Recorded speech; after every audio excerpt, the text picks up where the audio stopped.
छपरा विधानसभा से नॉमिनेशन किया हूं और नॉमिनेशन की जो प्रक्रिया है उसको पूरी करके आया हूं। छपरा की जनता से मैं यही अपील करूंगा कि जन स्वराज पार्टी ने अपनी नज़र में छपरा में बेस्ट उम्मीदवार उतारा है और मैं नहीं समझता हूं कि कोई और पार्टी मुझसे योग्य, मुझसे अनुभवी, मुझसे ईमानदार, मुझसे साफ सुथरी छवि वाला और मुझसे ज़्यादा सेवा भाव रखने वाला उम्मीदवार कोई भी पार्टी उतार पाया है।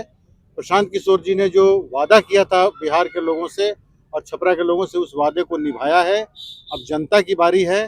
जनता से मैं अपील करूंगा कि अगर आपको लगता है कि मैं सबसे योग्य हूं, सबसे अनुभवी हूं, सबसे ईमानदार हूं और सबसे ज़्यादा सेवा भाव है, तो मुझे ज़रूर वोट दीजिए।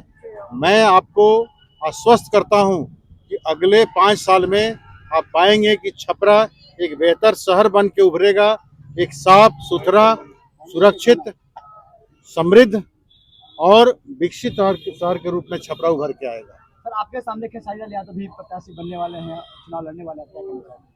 मैंने तो नहीं सुना उनका नाम कि वो भी प्रत्याशी बनने वाले हैं। अभी कल लास्ट डेट है और देखिए यहाँ दो गठबंधन को उम्मीदवार नहीं मिल रहे हैं। एक छोटी चीज जो यहाँ से छपरा की बारी है और छपरा की समस्या जो है, जितने दोनों गठबंधन ने छपरा का जो हाल किया है, आज ये स्थिति आ गई है जो उनको उम्मीदवार नहीं मिल रहा है। कल लास्ट नॉमिनेशन है और उनके पास एक कैंडिडेट नहीं है आज के डेट पर। ये समझने वाली बात है। और हमारे साथ जो कैंडिडेट है, बिहार में शिक्षा की बहुत ज्यादा कमी है। जो प्रशांत किशोर ने चुनाव चिन्ह जो बैग निकाला है, स्कूल का बैग, वो बहुत सराहनीय है। उसके बारे में आप क्या कहेंगे, शिक्षा के बारे में?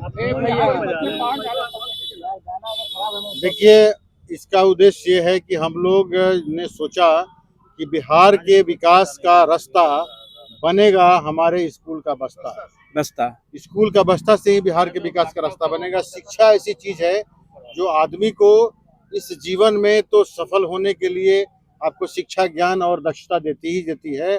आपका आने वाली पीढ़ियां भी सफल हो जाती है। एक व्यक्ति परिवार में शिक्षित होता है, आने वाली पीढ़ियां आगे बेहतर होती है। जनता की सेवा क्या करेंगे आप? चुनाव जीतने के बाद जनता पूछना चाह रही है, क्या संदेश देना चाह रहे हैं? देखिए, जो छपरा के विशेष मुद्दे हैं, जैसे जल भराव है, जैसे यहाँ पर सफाई की समस्या है, शहर में ट्रैफिक कंजेशन है और इसके अलावा शिक्षा और स्वास्थ्य सेवाओं में सुधार की बहुत ज़रूरत है। ये 5-6 मेरे प्रायोरिटीज एरिया हैं और जो शहर का विस्तारीकरण भी होना है। जब तक शहर का विस्तारीकरण नहीं होगा तो डिकंजेशन नहीं होगा। ये 5-6 जो मेजर एरिया हैं वो मेरी प्राथमिकता होगी। और आप लोग देखेंगे, दूसरे पार्टियों जैसा नहीं, दूसरी पार्टियां साल भर से एक खाली देख रही है किसके साथ हमें प्री पोल अलायंस करना है, किसको कितना सीट देना है, किससे कितना सीट झपट लेना है, यही कर रही हैं। इनको चाहिए कि पिछले 10 साल में जो काम किया है उसका रिपोर्ट कार्ड बना के जनता के सामने पेश करें।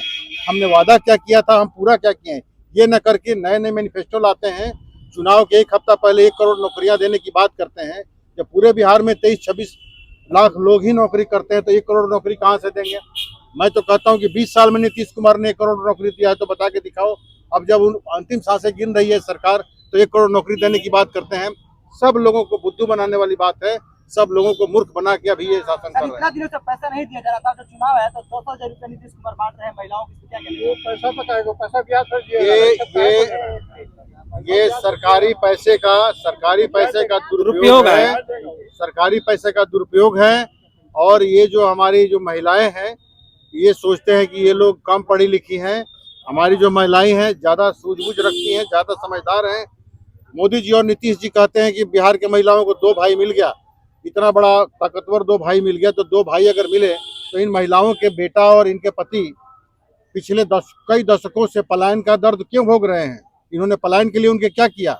इनको जवाब देना चाहिए था कि हम ऐसे भाई, हमारे जैसे भाई रहने के बावजूद क्यों पलायन हो रहा है। उस पर न जवाब दे के 10,000 रुपया आप दे रहे हैं महिलाओं को। एक तो वो परेशान है और उसमें आप अपमानित कर रहे हैं 10,000 रुपया देकर।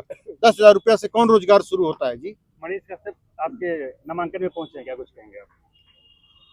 ये तो हमारे बिहार के सेलिब्रिटी है और खासकर यूथ के तो बहुत बड़े सेलिब्रिटी हैं।